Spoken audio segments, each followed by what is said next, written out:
he's really the epitome of devotion. That's what makes Hanumanji so special. Yes, he's got lots of powers, and yes, he's got such an incredible divine history. But when we worship Hanumanji, we worship him with the feeling of, oh God, oh Hanumanji, give me also that devotion. Give me also that ability to be so dedicated to God. I remember when I first came to India, and I had been here maybe only a few months, and Puja Swamiji would say to me, you know, you're gonna do great things in the world. You're gonna touch people and transform people. And I was a 25-year-old academic, and I kept saying to him, no, Swamiji, I mean, that's so sweet, and thank you so much for saying that, but, you know, really, no. And yes, I know how to get A's in school, and I'm not being, you know, sillily self-deprecating. It's just that, no, I don't have it in me to be or do that which you're talking about.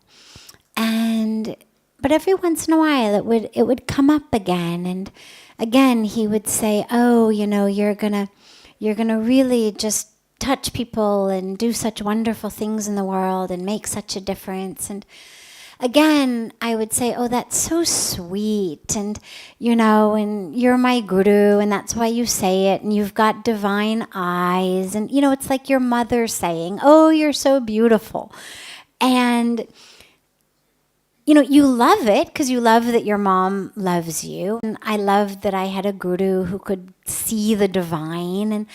But to me, there was no way that I was going to be able to do or be what he was talking about when he would say, you're going to really, you know, touch people and do such great things. And I just kept thinking of it as, oh, I've just got the sweetest guru in the world, and he's just got, you know, such divine vision that even when he sees someone who, yeah, is a good academic and can take exams well and memorize facts well, but, you know, doesn't have that much else really going for, that even in that person he can see divinity. And that was sort of how I was thinking in my mind for the first many months. And then one day he gave me a copy of the Ramayana. And it was a very simple copy, not quite a children's book. I mean, it wasn't a comic book by any means, but it was very simple. It was only maybe, I don't know, 150, 200-ish pages. And he said, here, read the Ramayana. This is a very famous epic, a very important epic in our tradition. And I read and I stayed up all night reading. And in the Ramayana, for those of you who aren't familiar with it, I mean, Hanumanji is the hero. He's the one, I won't go into the whole story now, but he's the one who really saves the day. I mean, Lord Ram is divine, of course. So on the one hand, you could say it's all his Leela. And yet, on the other hand, here, his wife has been abducted by this demon king, and she's being held hostage. And, you know, and Hanumanji's the one who's the hero, and he flies across the ocean when there's no bridge, and he goes to Lanka, and he's really this incredible hero, and he does so many miracles in the Ramayana. And I stayed up all night reading it, and the next morning I went to Swamiji with just tears pouring down my eyes, and I said, wow. I said, maybe what you say is right. I said, because here's this monkey. Hanumanji's in the shape of a monkey and the form of a monkey. Yes, he's divine, but the form is a monkey. But he did all these miracles that monkeys can't do. And in my favorite story of the Ramayana, at the end of the war, when Hanumanji's been the hero, and people say to him, how did you do this? You are such a hero, Hanuman. You flew across the ocean and you made yourself enormous and you made yourself tiny. And when we needed the Sanjeevani for Ram's brother Lakshman to bring him back to life, you brought the whole Himalayas. You carried the whole Himalayas in your hands. And when you had to get back before sunset, well, no problem. You just took the sun and you stuck it under your arm and you prevented it from setting. And how did you do all these miracles? Well, Hanumanji said,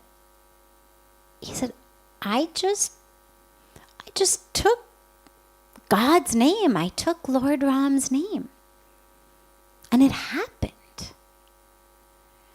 And that for me is really the message of not just Sundarkand, but the message of life, the message of devotion, the message of miracles, whether miracles outside, miracles inside, it's all there with us.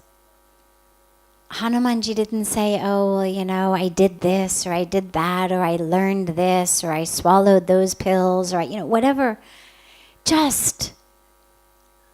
I had to fly across the ocean. I just closed my eyes on the shore and took Lord Ram's name and put my foot down, and I flew. It happened. And that's the power of devotion. That is the miracle. So many people say, does your guru do miracles? And, we want to see miracles. And how do we know something's real till we see a miracle? And really what the message is that miracle's in us. The miracle is the faith. The miracle is the devotion. So I very, very strongly recommend, again, whether you know the Ramayana or don't, whether you speak Sanskrit or you don't, at least for some time after dinner or before dinner, go and sit and just listen to it, because that's how we make our lives beautiful, is through devotion.